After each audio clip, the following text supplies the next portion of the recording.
오늘도 주신 말씀 가운데 하나님의 은혜가 임하실 축원합니다. 구약에 있어서 가장 위대한 인물을 손꼽으라 한다면 단연코 모세입니다.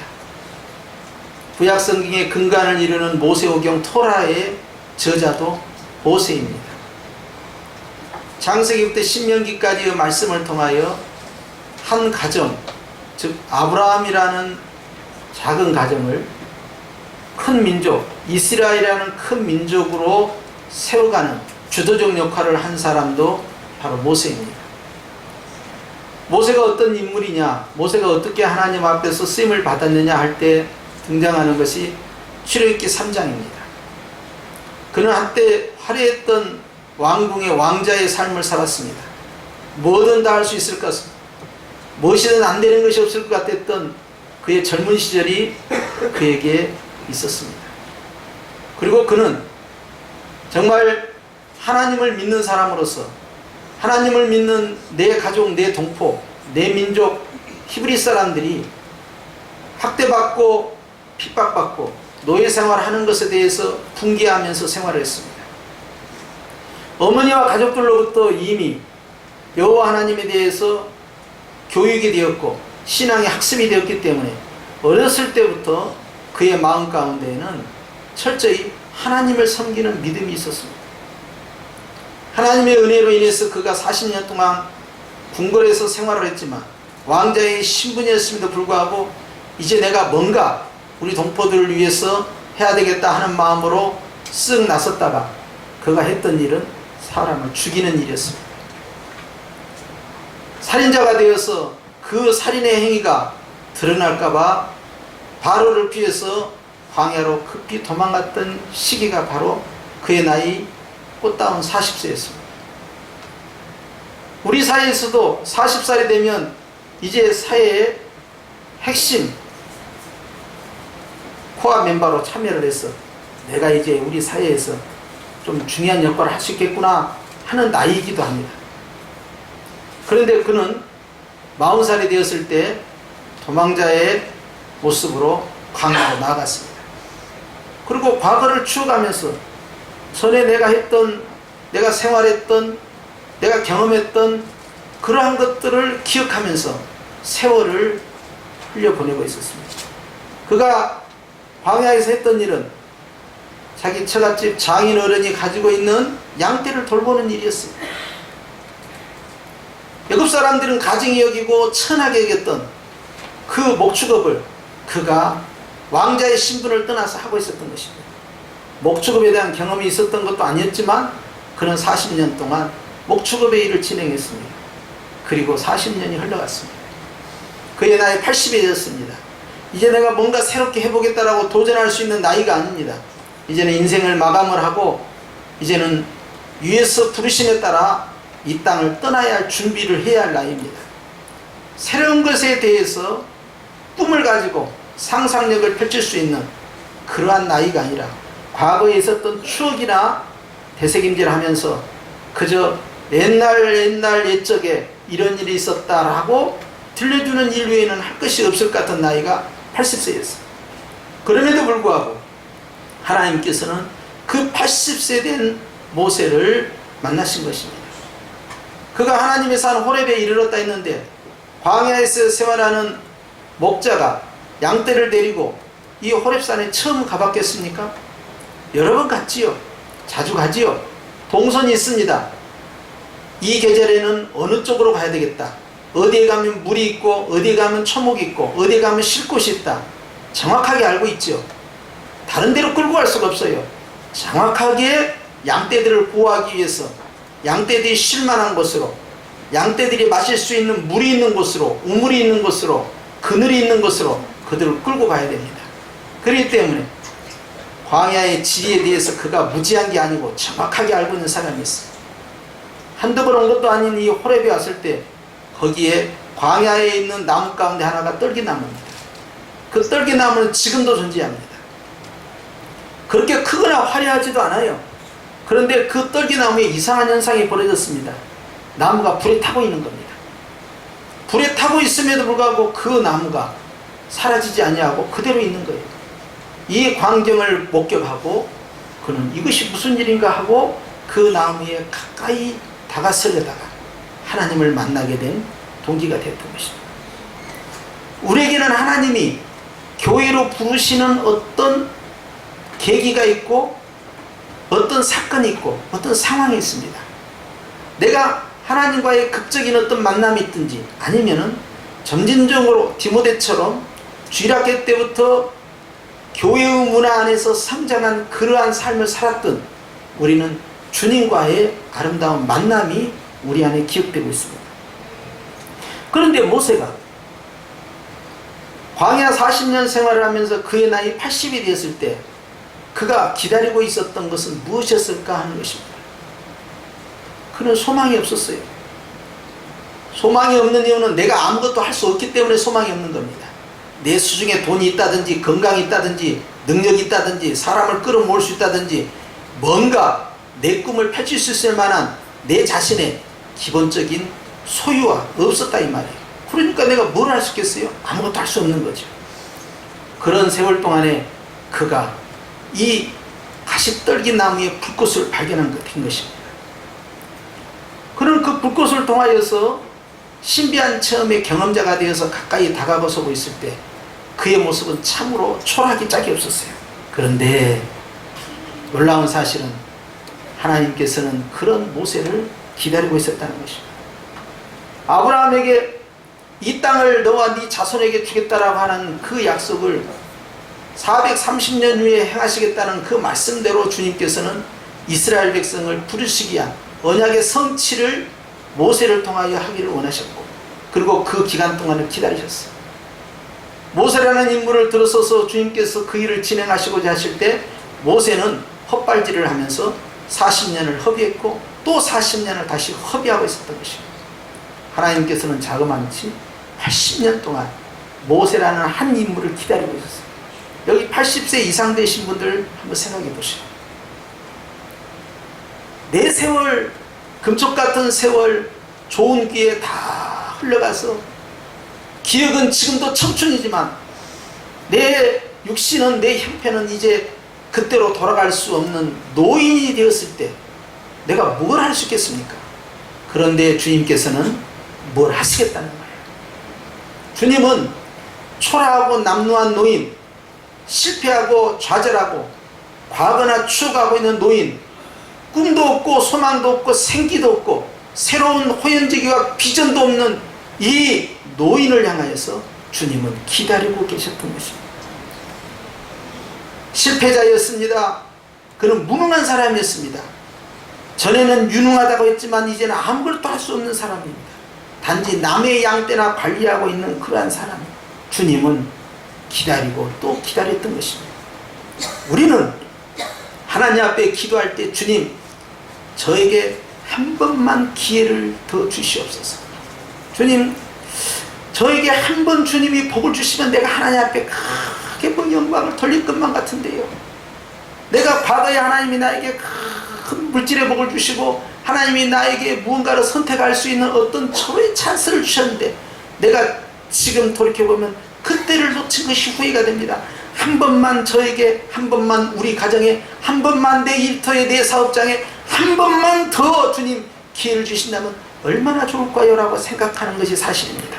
그런데 주님은 나의 바람과 같이 내가 뭔가 해야 할 그 일을 간절히 사모하고 한 번 더 기회를 달라라는 내 마음과 달리 주님의 관심은 다른 데 있다는 것입니다. 주님께서는 내가 해야 할 그 일이 아니라 그 일을 앞으로 해야 할 나 자신을 기다리고 있었다는 사실입니다. 내가 하나님 앞에서 큰 그 한 방을 하고 싶다라는 소망이 간절할 때 주님은 그 한 방을 전혀 하지도 못하고 여전히 노인의 모습으로, 좌절의 모습으로, 실패자의 모습으로 앉아있는 나를 사랑하시고 나를 주목하고 있다는 사실입니다. 하나님은 내가 얼마나 많은 일을 할 것이냐라는 그 잠재력을 보시고 나를 부르는 것이 아닙니다. 나를 주님께서 들어 쓰시기 위해서 내가 무슨 역량이 되기 때문에 내가 일을 함으로써 하나님 앞에 좀 더 큰 일을 벌릴 수 있기 때문에 주님이 나를 사랑하시고 나를 부르신 것이 아닙니다. 하나님께서는 하나님의 형상으로 창조함을 입은 나 자신을 주님은 사랑하셨기 때문에, 또한 사랑하시기 때문에 나를 부르시고 나와 함께 한다는 사실입니다. 그런데 우리는 주님 앞에서 여전히 다른 것을 기다리고 있습니다.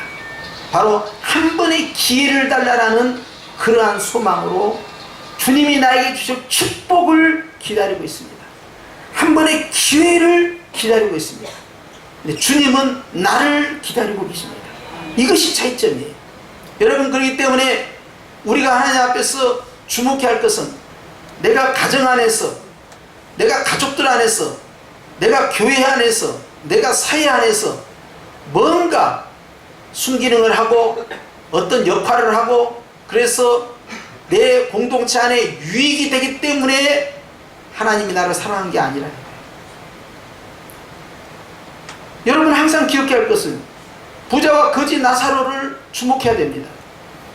부자는 굉장한 CEO가 되어서 많은 사업에 역할을 했고 사회적으로도 존경받는 그러한 성공자의 모습으로 살아갔지만, 주님께서는 그에 대해서 평가자라 하시고 지혜로운 자가 아니라 지혜 없는 자라고 했어요. 그가 어떻게 하면 유통을 더 잘할 것이냐, 어떻게 하면 사업을 더 번창시킬 것이냐, 어떻게 하면 미래를 대비할 것이냐, 자기 나름대로 머리를 썼지만 주님께서는 어리석은 자라는 거예요. 왜냐하면 정말 준비할 자신의 영혼에 대해서는 아무런 투자도 하지 않았기 때문에 그러합니다. 언제 죽을지도 모르는 시간이라는 것이 나에게 영원토록 있을 것만 같아요. 하나님께서 우리에게 주신 이 시간조차도 항상 제한되어 있다는 사실을 그는 깨닫지 못했어요. 그러나 거지 나사로는 어땠습니까? 거지 나사로는 아무것도 하지 못해요. 자, 노숙자입니다.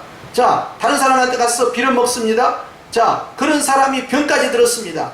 그리고 아픈 상태에서 이 대문 저 대문 다니면서 구걸을 한 사람이었어요.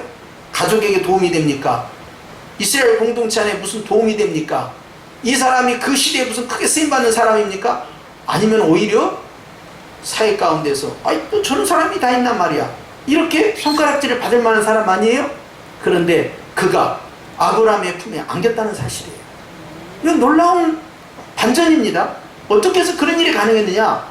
그 노숙자 나사로의 10년 가운데 하나님을 소망하는 믿음이 있었다는 사실이에요. 주님은요, 우리가 무엇을 할 수 있기 때문에 사랑하는 것이 아니고, 또 우리를 통해서 어떤 하나님의 일, 하나님께서 원하시는 그 일을 잘 감당할 것 같아서 우리를 사랑한 게 아닙니다. 그와 상관없이 주님이 우리 사랑한 것은 내가 주님의 자녀이기 때문이고 주님이 나를 사랑하시기 때문이에요. 할렐루야. 그렇기 때문에 모세는 80년이 다 되었어도 내가 무엇을 할 수 있을까라고 그것을 소망했는지도 모릅니다. 또는 완전히 자포자기가 되어서 나는 아무것도 할 수 없다 라고 절망 가운데 머물러 있을지도 모릅니다. 그런데 가시떨기 나무 아래서 그는 기적의 주인공이 되었습니다. 이 놀라운 기적의 목격자가 되었어요. 그리고 그것이 무엇인가 하고 주님께 가까이 다가섰어요. 2절과 3절입니다. 시작. 여호와의 사자가 떨기나무 가운데로부터 나오는 불꽃 안에서 그에게 나타나시니 그가 보니 떨기나무에 불이 붙었으나 그 떨기나무가 사라지지 아니하는지라. 이에 모세가 이르되 내가 돌이켜 가서 이 큰 광경을 보리라. 떨기나무가 어찌하여 타지 아니하는고 하니라고 했어요. 여러분, 모세는 평소에 보던 떨기나무와 다른 떨기나무를 봤어요. 평범한 떨기나무에 불이 붙은 것이고 그 불이 그 나무를 소멸시키지 않고 있었다는 사실이에요. 너무나 신기한 목격자가 되었죠. 모세는 가까이 가고 싶었어요. 이 타지 않는 나무를 보면서 신비한 기적을 그가 주목하고 있었어요. 모세가 보고자 했던 것은 바로 나무였습니다. 그런데 놀라운 사실은 그 가시떨기 나무 안에 타오르는 불꽃 속에 바로 하나님께서 계셨다는 사실입니다. 그런데 웬일인지 모세의 눈에는 불꽃까지는 보였지만 불꽃 안에 계시는 하나님은 보이지 않았다는 사실이에요. 이것이 문제입니다. 하나님께서 우리에게 어떤 기적을 보여주시고 놀라운 신비한 체험을 보여주실 때 우리는 무엇을 봐야 됩니까?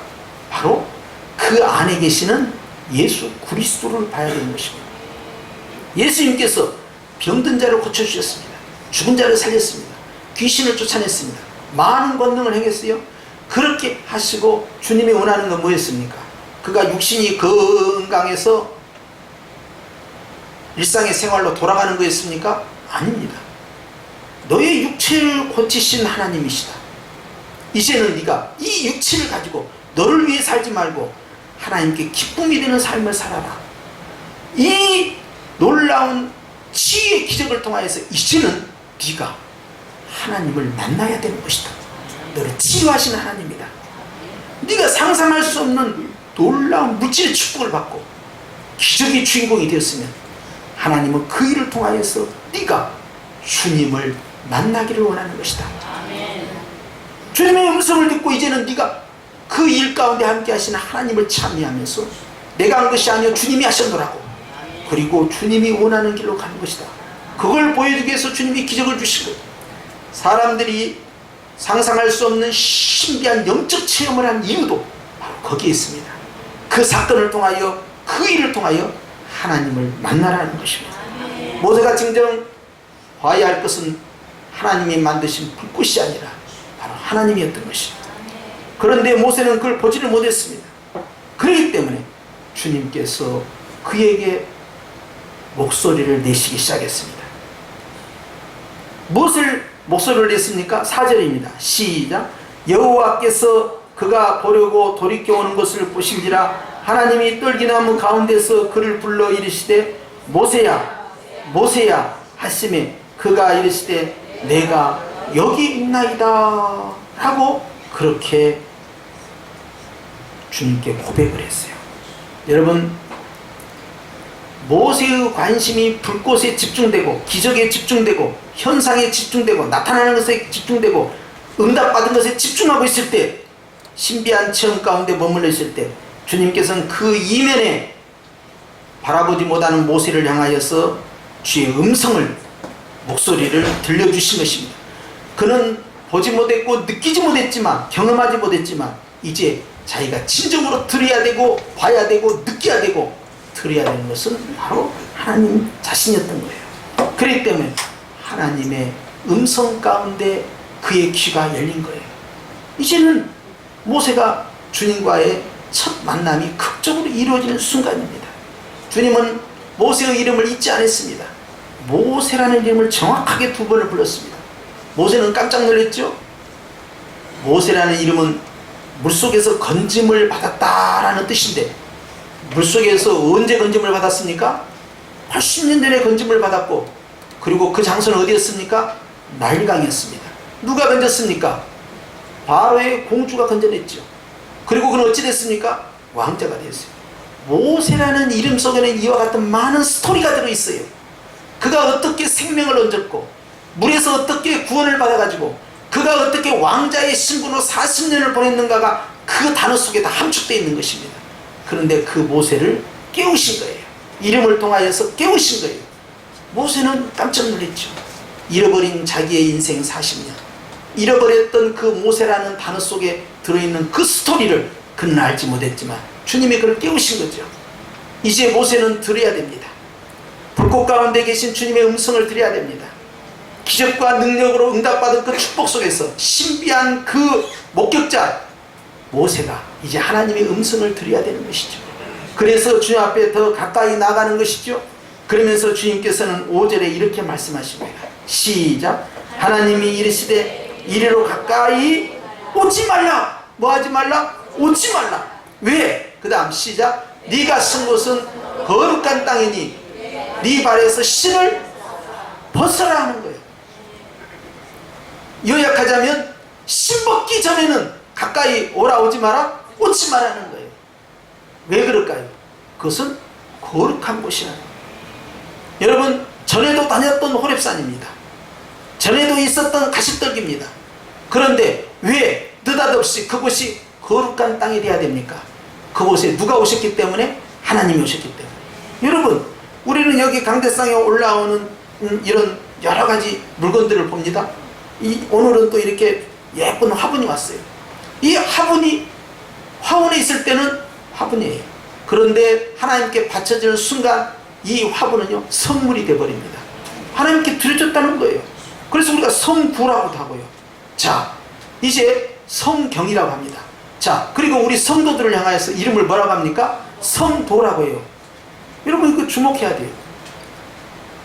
성도 주진만 목사예요. 목사 주진만이 아닙니다. 성도 주진만 목사예요. 장례식장에서 보지요? 이름을 어떻게 써야 되는지 아셔야 돼요. 성도 홍길동 장로예요. 뭐가 먼저 갑니까? 직책이 먼저 갑니까? 신분이 먼저 갑니까? 신분이 먼저 올라갑니다. 그게 교회거든. 여러분 보세요. 우리는 인간일 뿐이에요. 그런데 우리를 거룩한 무리라는 거예요. 왜 거룩한 무리가 되었어요? 거룩한 영이신 성령님, 예수님의 영이신 성령님이 우리 안에 들어오시는 순간부터 거룩한 성도가 돼버린 거예요. 그렇기 때문에 성소와 지성소에 왜 못 들어갑니까? 주님이 거룩하다고 구별해버린 거예요. 왜 구별을 하셨어요? 그곳에 하나님이 임재하시기 때문에 그래요. 여러분, 전에는 내가 평범한 사람이었어요. 그런데 이제는 누가 계시니까? 하나님이 계시니까 나는 어떤 사람이 됐어요?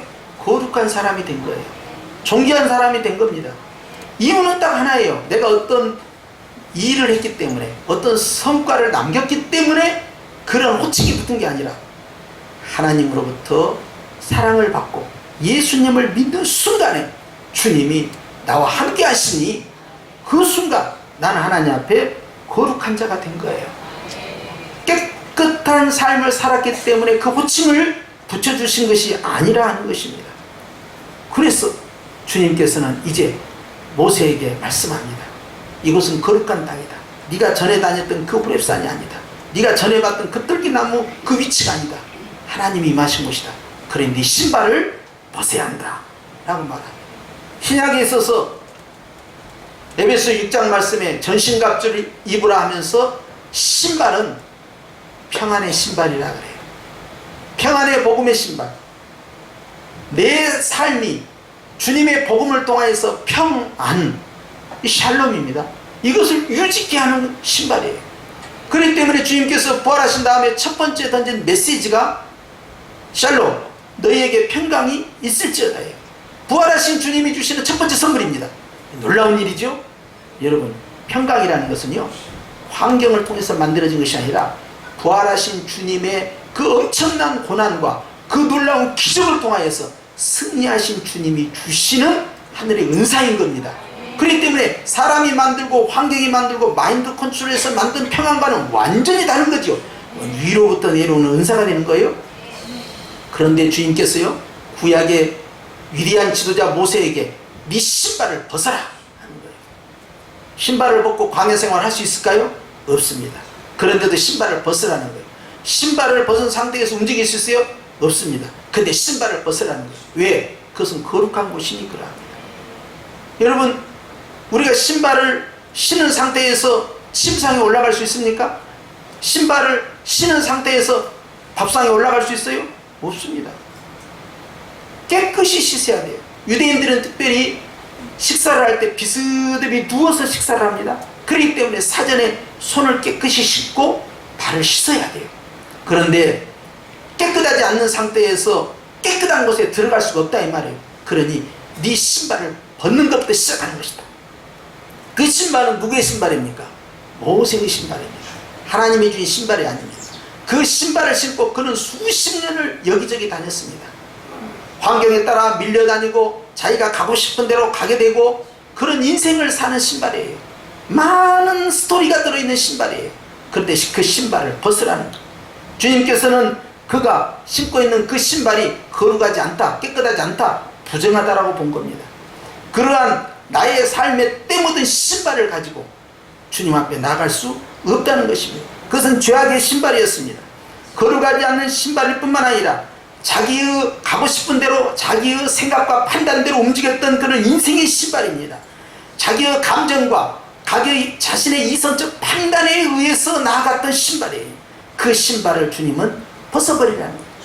내가 하고자 하는 대로 움직였던 신발이에요. 자기 의지의 신발이면서 어리석은 신발입니다. 그것은 주님 앞에서 합당치 않는 신발이에요. 그 신발을 벗으라는 거예요. 그렇기 때문에 주님의 전에 나올 때 우리는 내가 가지고 있는 것을 내려놓고 주님의 십자가의 보혈로 우리가 다시 씻음을 받고 주의 보좌 앞에 나가는 것이죠. 그래서 이스라엘 백성들에게는 이 거룩하게 하는 정결의식이 있는데요. 첫째, 정결케 하기 위해서는 짐승의 피를 뿌립니다. 어디에 뿌리냐? 여러분, 오른쪽 귀에다 뿌립니다. 어디에 뿌리느냐? 오른쪽 손가락에 뿌립니다. 어디에 뿌리냐? 오른쪽 엄지발가락에 뿌립니다. 그리고 나서 정결한 자가 거룩하게 되기 위해서 거룩한 기름을 갖다가 귀에다가 다시 뿌립니다. 그리고 오른쪽 엄지손가락에 뿌립니다. 그리고 오른쪽 엄지발가락에 뿌려요. 이게 하나님 편이에요. 그렇게 함으로써 일꾼을 세우고 가는 거예요. 거룩한 자. 신약에 있어서는 어떻습니까?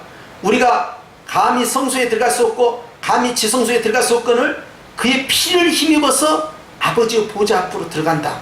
그래서 예수님이 죽으실 때 성전에는 휘장이 찢어져 버린 거예요. 얼마나 두꺼운 휘장인지 모르죠? 근데 그 두꺼운 휘장이 칼날처럼 쫙 쪼개져 버린 거예요. 그리고 이제는 예수의 피를 힘입어서 누구든지 하나님 보좌 앞에 나갈 수 있도록 한 것이에요. 그러니 우리를 정결케 하는 것은 바로 예수님의 보혈입니다. 그리고 그 정결한 우리로 하여금 거룩하게 해서 하나님의 임재 가운데 머무르게 하는 것이 성령의 기름 부음이에요. 그래서 예수님의 십자가의 보혈과 바로 성령의 기름 부음을 통하여서 신약의 백성들이 거룩함을 유지해 가는 것이니 우리가 내 모습 그대로 가는 것이 아니라 예수님의 보혈의 예복을 입어야 되고 성령의 기름의 부으심을 받아서 하나님 앞에 서 있는 것이지 다 발가벗고 나가는 것이 아닙니다. 그렇기 때문에 주님께서는 우리에게 새 옷을 입으라는 것이고, 그렇기 때문에 너희가 새 옷, 즉 예수 그리스도의 옷을 입으라 라고 주님은 사도 바울을 통하여 우리에게 말씀하신 거예요. 이와 같이 주님께서는 우리가 신고 있는 신발을 버리기를 원합니다. 이제는 주님이 만들어진 신발이에요. 아담은요 범죄했을 때 자기가 만든 무화과 잎으로 옷을 입었지만 주님은 가죽옷으로 새로 입혔어요. 구약의 백성들은 내가 뭔가 할 수 있다라고, 내가 하나님 앞에 착하게 살아야겠다, 내가 하나님 앞에서 바람직하게 살아야겠다, 자신의 행위의 옷을 가지고 있었지만 그러한 옷을 주님께서는 버리게 하시고 이제는 믿음의 옷을 입게 하신 거예요. 신발도 동일합니다. 내 마음대로, 내 생각대로, 내가 하고 싶은 대로, 내 감정대로 내가 움직였던 그러한 신발이 더 이상 아니라는 거예요. 이제는 하나님 앞에 거룩한 신발이 따로 있다는 것입니다. 그 신발을 신기 위해서 이제 주님은 신발을 벗기는 작업을 하고 있는 것입니다. 시편 24편 3절 말씀해 보니까 여호와의 산에 오를 자가 누구며 그의 거룩한 곳에 설 자가 누구인가? 곧 손이 깨끗하며 마음이 청결하며 뜻을 허탄한데 두지 아니하며 거짓 맹세하지 아니하는 자다 그랬어요. 하나님의 산에 누가 오르겠느냐 하는 거예요. 하나님의 호렙산에 누가 오르겠느냐 하는 거예요. 하나님이 임재하는 산에 누가 오르겠느냐 하는 거예요. 그것은 손이 깨끗해야 된다. 그의 선한 행실이 있어야 된다는 것입니다. 부정한 손이 되어서는 안 된다는 거예요. 부정한 행위가 있어서는 아니 된다는 것이죠. 마음이 청결하라 그랬어요. 마태복음 5장에 보면 심령이 가난한 자는 복이 있나니 천국이 저희 것이요 마음이 깨끗한 자는 복이 있나니 하나님을 볼 것이요 그랬어요. 그런데 마음이 청결한 자에 이어서 두 번째 나타나는 것이 뜻을 허탄한 데 두지 말라는 거예요. 엉뚱한 생각, 엉뚱한 관심을 갖지 말라는 거예요. 엉뚱한 것에다가 집중하지 말라는 거예요. 쓸데없는 상상력을 키워가지고 공상 가운데 망상 가운데 있어서는 안 된다는 거예요. 그렇기 때문에 육신의 생각이 있고 영의 생각이 있는데 육신의 생각은 사망이에요. 육신의 생각은 하나님과 원수가 되게 만들어요. 그런데 영의 생각은 생명이 찾아오고 평안이 찾아옵니다. 생각 하나만 어떻게 하느냐에 따라서 죽고 사는 것이 결정된다는 거예요. 하나님과 관계에 결정적 영향을 준다는 것입니다. 그러니까 생각은 누가 알지 못합니다. 그러나 주님은 보고 있다는 거예요. 마음과 생각을 창조하신 주님이 그걸 보고 있다는 거예요. 그렇기 때문에 아무 생각이나 하지 말고 아무 말이나 하지 말라는 거예요. 거짓 맹세하지 말라는 거예요.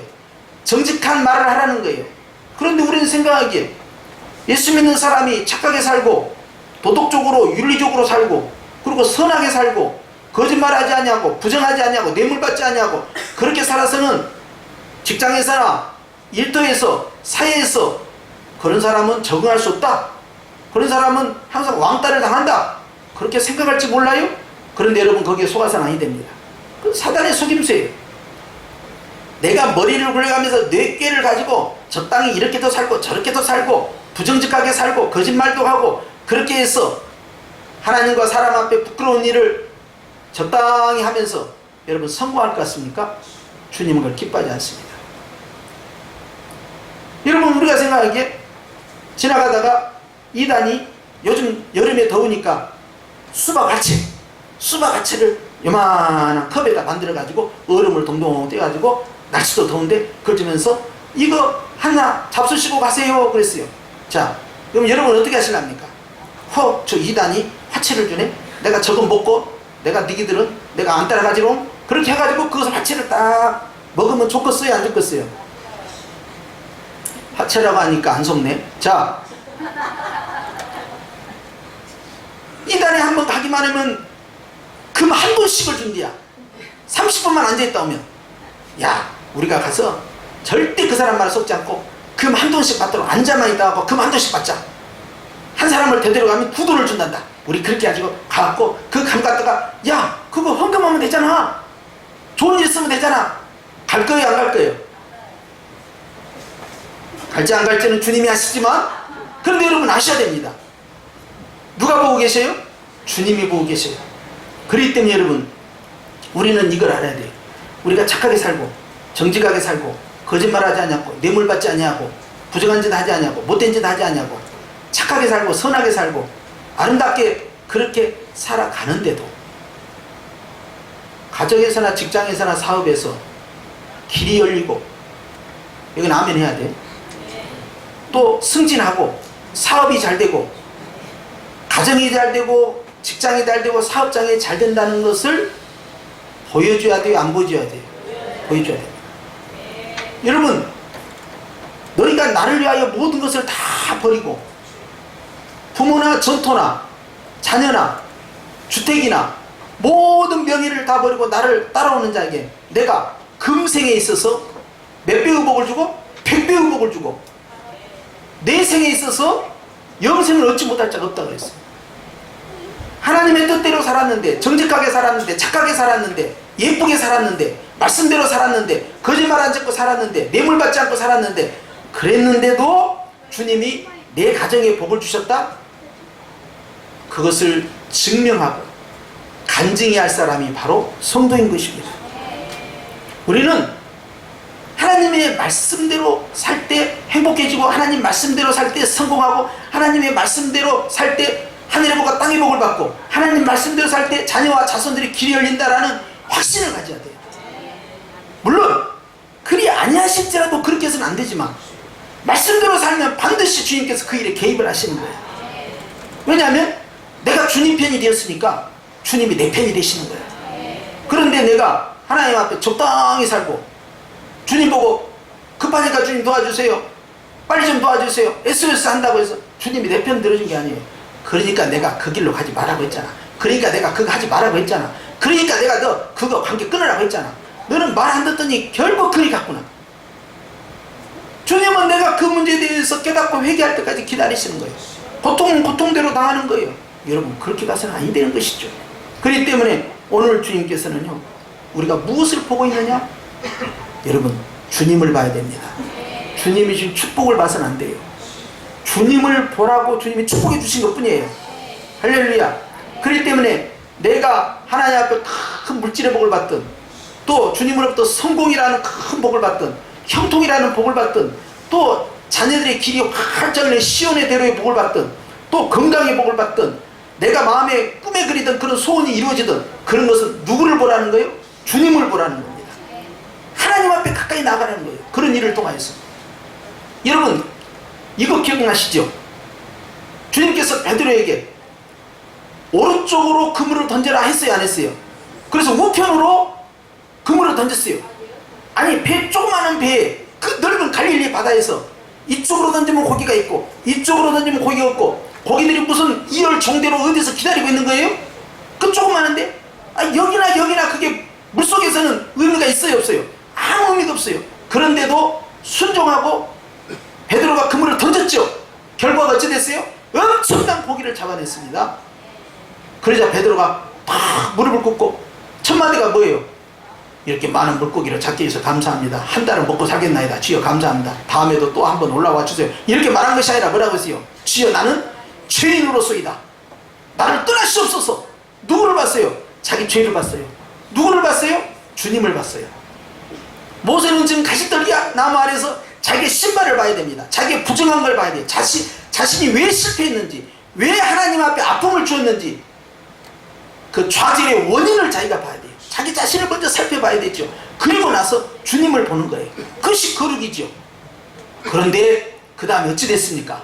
베드로가 그 그물과 그 잡은 물고기와 그리고 그 배와 그 부친을 다 뭐하고? 버리고 주님께 갔어요. 아이고, 그걸 왜 버리고 가? 아깝게. 아이고, 그걸 활용을 해야 되지. 참 베드로는 그 이상하네. 주님이 지금 축복은 확실하게 매듭을 짓고 재택도 딱 해놓고, 아이고, 은퇴할 걸 생각해야지. 뭐 언제까지 주님 쫓아다니나 뭐. 그러니까 나도 다 비를 계산하고 그렇게 보험 들어놓고 가야 되지. 그렇게 생각한 것이 아니라 그걸 다 버리고 간 거예요. 축복을 경험했는데 그 축복을 버리고 축복을 주신 주님을 쫓아간 거예요. 이게 중요한 거예요. 여러분 기억해야 돼요. 주님은 우리가 지금 불꽃이 아니라 불꽃 가운데 계신 주님을 보기를 원하고, 불꽃이 아니라 자신의 죄악의 신발을 보라는 거예요. 네 자신을 살펴보라는 거예요. 그렇기 때문에 우리가 우리 주변에 있는 문제나 어떤 환경, 어려운 기도의 제목을 극복하는 것이 문제가 아니라 그걸 통해서 주님을 만나는 것입니다. 하나님께서 그 문제를 해결해 주셨을 때 놓쳐서는 아니 돼요. 화장실 들어갈 때하고 화장실 나올 때하고 같아요, 달라요? 같은 사람은 단 한 명도 없어요. 다 신도가 바뀌어요. 그래가지고는 전에는 그냥 주님 이 문제만 해결되면 내가 주님을 위하여 무엇이라도 다 할 것 같아요. 그런 사람은 무엇도 안 해요. 지금 하고 있는 사람이 나중에 하는 거예요. 그거 해결되면 하겠다는 사람은 절대 안 합니다. 지금부터 지극히 작은 일에 순종해야만 나중에 큰 일도 할 수 있는 거예요. 지금부터 주님을 보고 있어야 여전히 주님을 보는 거예요. 그런데 지금은 이 문제 해결되면 어떤 분은 그랬어요. 주여, 내가 이제 60 몇 살이면 은퇴하니까 내가 은퇴한 다음부터 주를 위하여 살겠나이다. 그러니까 교회에서 이제 은퇴할 나이인데 뭐 할 거 뭐 있어요? 은퇴하고는 뭐 할 거 있습니까? 할 것이 없어요. 왜? 건강을 잃어버려. 내가 활동할 수 있는 역할이 줄어든 거예요. 왜? 젊은 사람들이 지금 산더미처럼 많이 있는데 어떻게 할 거예요? 여러분, 하나님이 뭘 해주면 뭘 하겠다는 생각을 버려야 됩니다. 처음부터 주님을 보고 있으면 주님이 그 사람을 적재적소에 들어 사용하십니다. 그렇기 때문에 여러분, 우리는 하나님 앞에서 불꽃이라는 기적의 현장에서 그 불꽃 안에 존재하시는 주님께서 나의 삶 가운데 나타나셔서 내 자신을 먼저 점검을 하고, 그리고 하나님의 뜻을 내 안에 채워가는 그러한 믿음의 삶을 살아야 되는 것입니다. 오늘도 주님은 영적 모세인 저와 여러분을 부르고 계세요. 오늘도 우리가 예배에 나와서 주님 앞에서 와, 오늘 찬양 진짜 멋졌다. 야, 우리 교회 인테리어는 진짜 잘 됐다. 야, 이 앞에 있는 이 꽃도 정말 예쁘다. 야, 오늘은 목사님 넥타이가 좀 어울리네. 이런 것을 봐서는 안 된다는 거예요. 비단 옷을 입고 있는 자를 보려고 하느냐, 왕국에 있느니라. 흔들리는 갈대냐, 더러운 꾀에 찾고 있느냐, 무엇 때문에 여기 왔느냐, 선지자를 보러 오지 않았느냐. 말씀하신 것처럼 오늘도 마찬가지예요. 우리가 예배라는 이 컨셉을 통해서 누구를 봐야 됩니까? 주님을 봐야 돼요. 말씀을 통하여 누구의 음성을 들어야 돼요? 주님의 음성을 드려야 돼요. 우리가 응답받고 축복받고 하늘의 복과 땅의 복을 받은 다음에 그 가운데서 누구를 발견해야 돼요? 주님을 발견해야 돼요. 주님을 만나는 순간에 내 자신이 거울처럼 보여요. 아이고, 내가 잘못 살았구나. 내가 그냥 형편이었구나. 아이고, 여기에도 뭐가 묻어있고 여기도 뭐가 묻어있고 주님 앞에서 내 자신을 돌이켜보는 것이에요. 거기서부터 축복은 출발하는 것이에요. 오늘 또 주님은 우리를 보고 계십니다. 축복을 향하여, 응답을 향하여, 신비한 체험을 향하고 있는 나의 시선을 주님께서는 안타까워하시면서 그것 보지 말고 나를 봐라. 나 보라고 그것들 만든 거야. 아직도 나를 안 쳐다보니 나를 쳐다봐야지. 주님은 계속 나를 보고 계셔. 주님 앞에 가까이 나온 심령에게 주님께서는 이제 네가 네 자신을 살펴봐라. 하나님이 거룩한 것처럼 너도 거룩하게 살아야 되지 않니? 이제는 전과 다른 삶을 살아야 되지 않니? 주님은 말씀하는 거예요. 예수 믿는 사람은 안 믿는 사람보다 더 착하게 살아야 됩니다. 왜 그렇습니까? 우리는 성령님을 받았기 때문에 그래요. 그렇기 때문에 한번 따라하세요. 성경대로 살면 복을 받는다. 이것을 여러분 믿어야 돼요, 안 믿어야 돼요? 교회에서나 그렇게 하는 것이 실제 현장에 가서는, 생활에 가서는 그것이 아닌다라고 생각하면 안 된다는 거예요. 주님이 거짓 맹세하지 마라, 거짓말하지 마라 하면 거짓말 안 해야 돼요. 혹 거짓말을 하면 회개를 하면 되는 거예요. 그리고 하나님 앞에 잘못하신 거 있으면 그 죄악의 신발을 벗어 던지는 거예요. 그리고 예수님 십자가 보혈 의지해서 성령님 인도하심 따라 보좌 앞에 나가는 것입니다. 사랑하는 성도 여러분, 오늘 하나님께서 주신 말씀을 마음에 새기고 우리는 다른 생각을 가져서는 아니 됩니다. 다른 것을 바라보고 있으면 아니 됩니다. 주님을 봐야 됩니다. 주님께 우리의 시선과 우리의 생각을 고정시켜야 됩니다. 하나님께서 놀라운 일들을 계획하고 계십니다. 그렇기 때문에 말씀대로 성경대로 살아가면서 예수 그리스도만 의지한다면 우리 주님께서 나와 내 가정을 통하여, 내 가족들을 통하여, 내 자손들을 통하여 엄청난 일들을 진행하실 건데, 바로 거기에 함께 하시는 예수님, 주님을 발견하는 저와 여러분이 되기를 주님으로 축원합니다. 기도하십시다.